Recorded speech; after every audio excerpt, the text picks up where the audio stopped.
Hey, what's up, everybody? So, we are going to be talking about in this video constitutional silver, otherwise known as junk silver. And we're going to be talking about exactly how much silver content in terms of grams is in constitutional silver.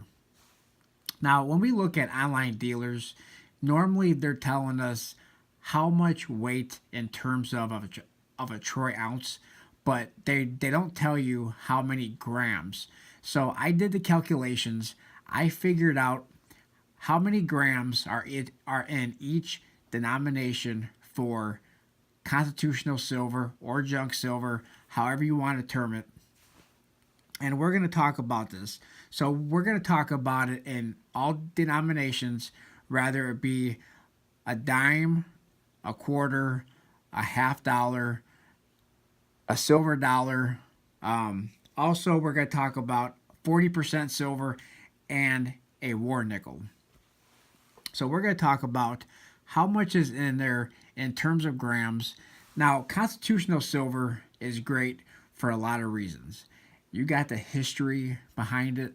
You have it can be used as fractional silver, which is one huge reason why a lot of people love constitutional silver. Now, it would be great for SHTF situations, which is why a lot of people stack it, hoard it, really good. But when you go to your LCS and you're trying to determine how much you're going to pay for it, you really want to know how many grams you're talking about, how much silver content in terms of grams is in each coin. Now, you can also buy fractional silver in terms of bullion, 0.999, 3 nines or 4 nines fine silver, but the premiums are usually really, really high when you talk about fractional silver in that content. So the cheapest way to buy fractional silver is to buy constitutional silver. So we're going to talk about how many grams are in each coin. So we're going to start out with a silver dollar. Now this could be a Morgan like we have right here, or it could be a piece dollar. It's going to give you the same weight. Now the weights that I give you is going to be if it was BU. If it's a circulated coin, it's going to be a little bit less depending on the amount of wear. So as you can see right here, in a silver dollar, you have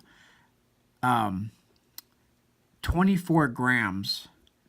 This is the actual full number, but you have 24 full grams of silver. Now, when you compare that to a 3/4 of an ounce coin or round, that's going to have 23.32. So a silver dollar has just over 3/4 of an ounce of silver content. So the next thing we're going to talk about is a half dollar. Now, that could be a Franklin like we have here, or it can be a Kennedy. A half dollar in constitutional silver has 11.25, almost 11.26 grams of silver, compared to a half an ounce of a round or a coin. If it was a half ounce of 3 nines or 4 nines silver, has 15.55. So a half dollar is a little bit short of a half an ounce. So moving on to a quarter. A quarter in constitutional silver has 5.5, almost 5.6 grams of silver, compared to a quarter of an ounce of a 3 nines or 4 nines silver has 7.77. So a quarter is a little bit short of a quarter of an ounce of silver, which leaves us with a dime. Now this here's a Merc, but it could be a Rosie. A dime has 2.2 grams, a little bit short of 2.3 grams, compared to a tenth of an ounce of silver has 3.11 grams of silver. Now, a couple of things I don't have on this paper, and we're going to turn this paper over and we're going to talk about. Here we have a 40% Kennedy. A 40% Kennedy half dollar has 4.6 grams of silver, but it's only 40%. So if you wanted to sell it to be melted down, now you're talking about 60% of copper, and a lot of places don't want to deal with 40% half dollars, because then you have to separate the copper, the 60% copper, from the 40% silver, which a lot of people don't want to deal with, which is why a lot of people don't like to buy 40%ers. But you still have 4.6 grams of silver. Now, the one coin that I don't have on this sheet that I want to talk about is a war nickel. So a war nickel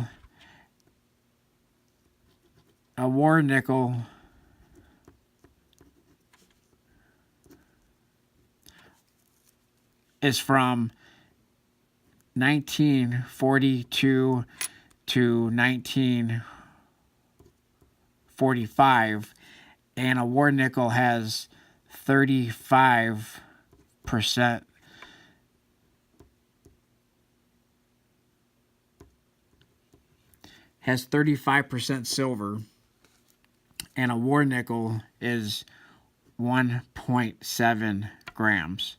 So a war nickel does not have a lot of silver content, but the one thing that a war nickel is really good for is the history behind it. They were only made for years during World War II, and I like to collect war nickels. I don't have any on me at the moment, that's why I can't show you any. But I do like to collect war nickels for the history behind those coins. They're awesome to have, especially if you have them in BU condition. Now, all these numbers that I gave you is based on BU condition. If they were circulated, they're going to be a little bit different. But I would use this if you're going to go, and if you're going to go to an LCS and you're going to buy constitutional silver, I would use this chart to know exactly how many grams are in, so that you can be comparing the prices between your constitutional, which is pretty close to these numbers over here, is in terms of your 0.999 or 3 nines or 4 nines fine silver. So I want to thank everybody for watching, and I hope this video was helpful. And if you have any questions, leave me a question in the comment section. And thanks a lot, everybody, for watching. Please like, comment, subscribe. If you have any questions, let me know. I'll be happy to answer them for you. Once again, thanks a lot for watching. Please like, comment, subscribe, and I'll talk to everybody on my next video. Thanks a lot, everyone.